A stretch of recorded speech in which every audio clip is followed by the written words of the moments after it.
روح مسلمہ میں ہے آج وہی اضطراب۔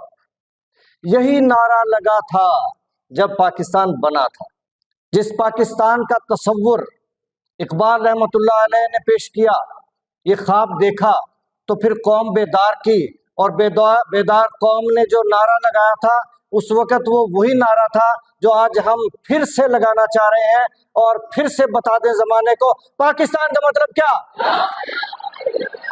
تو میں یہ دیکھ کے کہوں گا کہ روح مسلمہ میں ہے پھر وہی اضطراب، راز خدائی ہے یہ کہہ نہیں سکتی زبان، کچھ راز چھپانے بھی پڑتے ہیں۔ تو یہ وہ راز ہے جو اس وقت چھپایا گیا اور بعد میں نمایاں ہوا۔ تو اس روح مسلمہ کا اضطراب کون سا اضطراب ہے، کیا اضطراب ہے؟ یہ وہی اضطراب جو اقبال کا اضطراب تھا، وہی پریشانی، وہی جستجو، آرزو، تمنا، تڑپ جو اقبال کی تھی، آج وہی پھر سے ہے، روح مسلمہ میں ہے پھر وہی اضطراب، کہ کلمے کی زمین ہوگی، کلمے کا نظام ہوگا، اور پوری قوم پکارے گی اور پرچم لہرائے گی اور بلند آواز سے نعرہ تکبیر ہوگا، آسمانوں تک گونج جائے گی۔ پاکستان کا مطلب کیا؟ روح مسلمہ میں ہے پھر وہی اضطراب، راز خدائی ہے یہ کہہ نہیں سکتی زبان۔ دیکھیے اس بحر کی تہ سے اچھلتا ہے کیا، یہ انسانی سمندر۔ ویسے تو انسان کا ایک قطرہ سمندر سے بڑا ہے، وہ بحر ہے آدمی کہ جس کا ہر قطرہ ہے بحر بے کرانہ، اور یہ اتنے لوگوں کا سمندر۔ اب دیکھنا یہ ہے کہ اس سمندر کی تہ سے کیا اچھلتا ہے۔ سمندر کی تہ سے موتی نکلتے ہیں، ہیرے نکلتے ہیں، جواہرات نکلتے ہیں۔ اس سمندر کی تہ سے کیا نکلے گا؟ کون سے جوہر نکلیں گے؟ کون سے ہیروز نکلیں گے؟ کون سے محمد بن قاسم نکلیں گے؟ کون سے صلاح الدین ایوبی نکلیں گے؟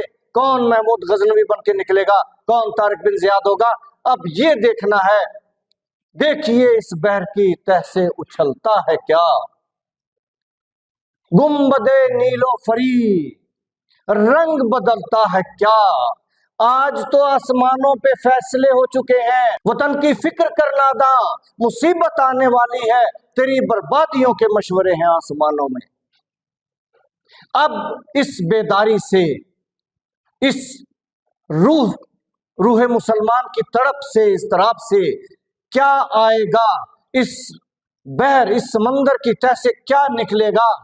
کون سے ہیروز نکلیں گے جن کے عمل کو دیکھ کے، جن کے جہاد کو دیکھ کے، جن کے جذبے کو دیکھ کے آسمان اپنے فیصلے بدل دے گا۔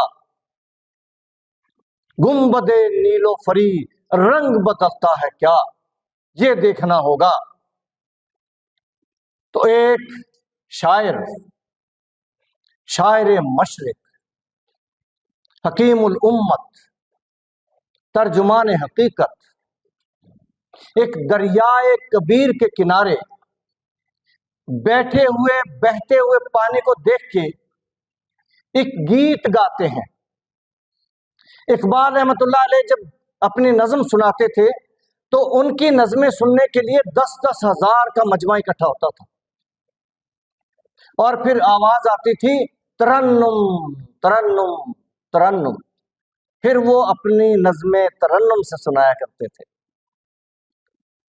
تو آج وہ دریائے کبیر کے کنارے بیٹھ کے بہتے ہوئے پانی پہ اس کی سریلی آواز کے ساتھ اپنا گیت سنا رہے ہیں، اور وہ گیت کیا ہے؟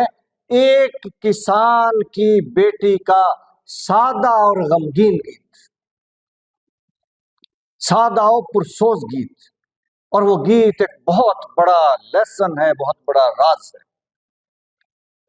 سادہ اور پرسوز ہے دخترے دہقاں کا گیت، کشتی دل کے لیے سیل ہے عہد شباب، دل کی کشتی کے لیے یہ جوانی کا زمانہ، یہ سیلاب کی طرح ہے۔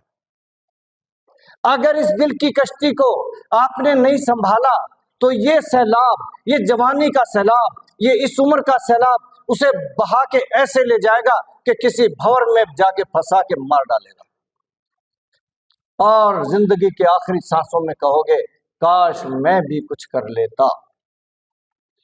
آج قوم کے 100% نہیں تو 99% بزرگ یہی کہہ رہے ہوں گے، حسرت سے کہہ رہے ہوں گے کاش میں بھی کچھ کر لیتا، کاش ہم نے اپنی نسلوں کے لیے کچھ کیا ہوتا، کاش اپنے اس ملک کے لیے کچھ کیا ہوتا۔ یہ کشتی ڈوبنے والی ہے، اس کشتی کو بچانے کے لیے کچھ کیا ہوتا۔